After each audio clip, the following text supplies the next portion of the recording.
ಶೀರ್ಷಿಕೆ ಅದೇ ಇದೆ, ವಾಹಿನಿ ಅದೇ ಇದೆ, ನಾನು ಅದೇ ಇದ್ದೀನಿ. ಅದು ಮೂರು ಬಿಟ್ರೆ ಬೇರೆ ಎಲ್ಲಾನು ಬದಲಾಗಿದೆ ಕಾರಣಾಂತರಗಳಿಂದ. ಅದು ಒಂದು 23 ಸಂಚಿಕೆಗಳು ಚಿತ್ರೀಕರಣ ಆಗಿತ್ತು. ಅವ್ರದೇ ಪ್ರೊಡಕ್ಷನ್ ಆಗಿತ್ತು. ಇದು ಅಂದ್ರೆ ಇದರಲ್ಲಿ ಎಲ್ಲಾ ತರದ್ದು ಅಂಶಗಳು ಇದಾವೆ ಸರ್.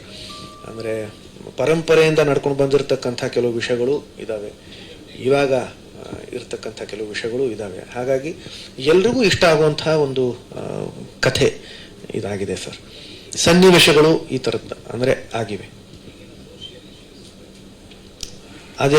ಎಲ್ಲವೂ ಇರ್ತವೆ ಸರ್, ಎಲ್ಲವೂ ಇರ್ತವೆ. ಆಮೇಲೆ ನಿಮ್ಮ ಪ್ರಶ್ನೆಗೆ ನಾನು ಉತ್ತರ ಕೊಡ್ತೀನಿ ಸತೀಶ್. Yes sir. ನಿರ್ಮಾಪಕರಿಗೆ ಬಹುಶಃ ಕರೆ ಬಂದಿಲ್ವೇನೋ ಅಥವಾ ಬಂದಿದ್ರು ಅವ್ರು ಹೇಳ್ತಾ ಇಲ್ವೇನೋ. ಆದ್ರೆ ನಮ್ಮ ವಾಹಿನಿಯವ್ರಿಗೆ ಸುಮಾರು ಕರೆಗಳು ಬಂದಿದ್ದಾವೆ. ಆದರೆ ಇದು ಉದಯ ವಾಹಿನಿ. ನಾನು ಆಗ್ಲೇ ಹೇಳಿದೆ, ಇವರಿದ್ದಾಗ ಬೇರೆ ವಾಹಿನಿಯವ್ರು ಹುಟ್ಟೇ ಇರಲಿಲ್ಲ ಅಂತ.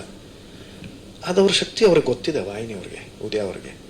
ಹಾಗಾಗಿ ಅವ್ರು ಯಾರೇ ಎಷ್ಟೇ ಕರೆಗಳನ್ನ ಮಾಡಿದ್ರು ಕೂಡ ಅವ್ರು ಒಂದೇ ಮಾತು ಹೇಳಿದ್ರು, ನೀವು ನಮ್ಮ ಕಚೇರಿಗೆ ಬನ್ನಿ, ಕಚೇರಿಗೆ ಬಂದು ಮಾತಾಡೋಣ ಅಂತ. ಅವ್ರು ಯಾರೂ ಬಂದಿಲ್ಲ. ಆದರೆ ಹಿಂದೆ ಒಂದಿಷ್ಟು ಬೇರೆ ತರದ ಪ್ರಯತ್ನಗಳು ಕೂಡ ಅವ್ರು ಮಾಡಿದ್ರು.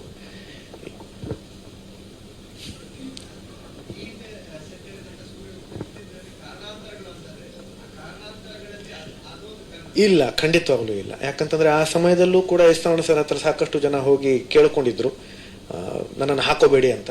ಅವಾಗ ಎಸ್ ನಾರಾಯಣ ಸರ್ ಅವರು ಒಂದೇ ಮಾತು ಕೇಳಿದ್ರು ಅವರನ್ನ, ನೀವು ಅವ್ರ ಹತ್ರ ಹೋಗಿ ಮಾತಾಡಿದ್ದೀರಾ, ಅವ್ರ ಪಾಯಿಂಟ್ ಆಫ್ ವ್ಯೂ ಕೇಳಿದ್ದೀರಾ ಅಂತ. ಇಲ್ಲ ಅಂತಂದ್ರು. ಮತ್ತೆ ನೀವು ಹೇಗೆ ಬಂದ್ರಿ ಅಂತ ಕೇಳಿದ್ರು. ಆಮೇಲೆ ನನಗೆ ಅವರೇ ಬೇಕು ಅಂತ, ನನ್ನ ಕಥೆಗೆ ಅವರೇ ಬೇಕು, ಅವರೇ ಸೂಕ್ತ ಅಂತ ನನಗೆ ಅನ್ಸುತ್ತೆ. ಹಾಗಾಗಿ ನಾನು ಅವರನ್ನ ಹಾಕೊಂಡಿದ್ದೀನಿ ಅಂತ ಅವ್ರು ಹೇಳಿದ್ರು. ಹಾಗಾಗಿ ಅದಾದ್ಮೇಲೆ ಅವರು ಅವ್ರ ಹತ್ರ ಏನೋ ಮಾತಾಡ್ಲಿಲ್ಲ. ಆ ಕಾರಣ ಅಲ್ಲ.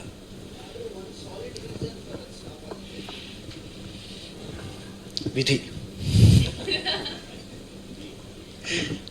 ಇದು ಆಗ್ಬೇಕಿತ್ತು, ಹಾಗಾಗಿ ಅದು ಆಗ್ಲಿಲ್ಲ.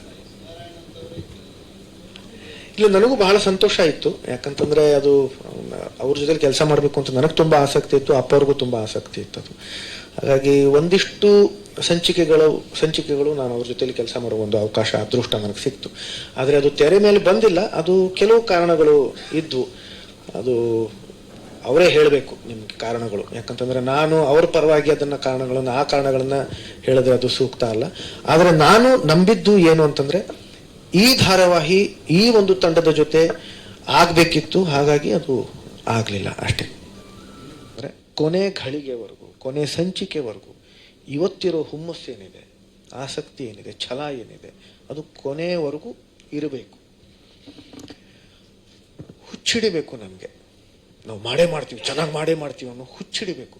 ಯಾಕಂತಂದ್ರೆ ಈ ಒಂದು ಉದ್ಯಮ ಏನಿದೆ, ಈ ಒಂದು ಕ್ಷೇತ್ರ ಏನಿದೆ, ಈ ಕ್ಷೇತ್ರದಲ್ಲಿ ಬಂದಿರತಕ್ಕಂತಹ ವ್ಯಕ್ತಿಗಳಿಗೆ ಸಿಗುವಂತಹ ಪ್ರೀತಿ ಏನಿದೆ, ಅದು ಅಷ್ಟಿಷ್ಟಲ್ಲ. ಇದು ದೊಡ್ಡ ಜವಾಬ್ದಾರಿಯಿಂದ ನಾವು ಅದನ್ನ ನಿಭಾಯಿಸಬೇಕು. ಹಾಗಾಗಿ ನಾವು ತುಂಬಾ ನಾವು ಪ್ರಾಮಾಣಿಕತೆಯಿಂದ, ಶ್ರದ್ಧೆಯಿಂದ ನಾವು ಕೆಲಸ ಮಾಡಬೇಕು. ನಾನು ಅದನ್ನ ಅವರಿಗೆ ಹೇಳಿದಾಗ ಅವರು, ಇಲ್ಲ, ಅದು ಹಿಂದೆ ನಾವು ಯಾಕೆ ಹಿಂದುಳಿದ್ವು ಅನ್ನೋದಕ್ಕೆ ಬಹುಶಃ ನಾವೇ ಜವಾಬ್ದಾರಿ, ನಮ್ದೇ ತಪ್ಪು ಅಂತ ಅವರೇ ಒಪ್ಕೊಂಡ್ರು. ಆದ್ರೆ ಇನ್ನು ಮುಂದೆ ಅದನ್ನ ನಾವು ಮಾಡಲ್ಲ ಅಂತ ಹೇಳಿದ್ರು. ಅದು ನಂಗೆ ಬಹಳ ಖುಷಿ ಆಯ್ತು, ತುಂಬಾ ಅಂದ್ರೆ ತುಂಬಾ ಖುಷಿ ಆಯ್ತು. ಅವ್ರಿಗೆ ಎಲ್ರಿಗೂ 50ರ ಮೇಲಿದೆ, 55ರ ಮೇಲಿದೆ ಅವ್ರಿಗೆ ವಯಸ್ಸು.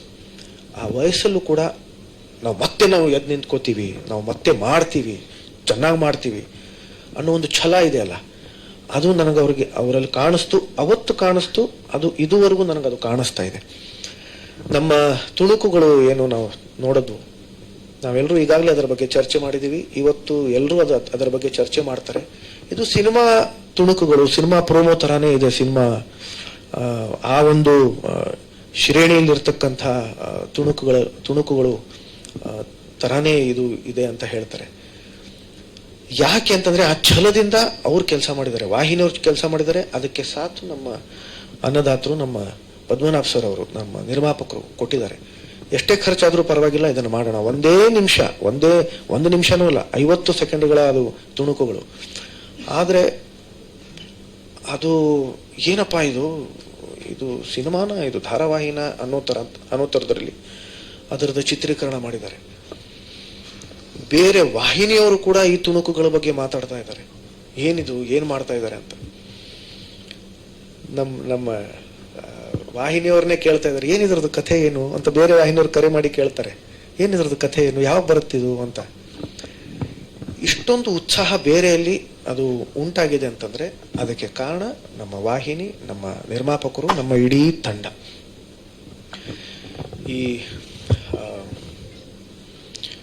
ಈ ವಾಹಿನಿ ಒಂದು ದಾಖಲೆ ಮಾಡಬೇಕು ಅನ್ನೋ ದೃಷ್ಟಿಯಲ್ಲಿ ನಾವು ಪ್ರಯತ್ನ ಪಡ್ತಾ ಇದ್ದೀವಿ. ನಮ್ಮ ದೃಷ್ಟಿಯಲ್ಲಿ ನಾವು ಶ್ರದ್ಧೆಯಿಂದ ಕೆಲಸ ಮಾಡ್ತಿದ್ದೀವಿ. ಈಗ ಅದಕ್ಕೆ ಪೂರಕವಾಗಿ ಬೇಕಾಗಿರೋದು ತಮ್ಮೆಲ್ಲರ ಹಾರೈಕೆ, ಆಶೀರ್ವಾದ. ಅದಿದ್ರೆ ಈಗಾಗಲೇ ಹೇಳಿದ್ರಲ್ಲ 5,000 10,000 ಸಂಚಿಕೆಗಳು ಅಂತ, ಅಷ್ಟು ಸಂಚಿಕೆಗಳು ನಾವು ಮಾಡ್ತೀವಿ. ಧನ್ಯವಾದಗಳು.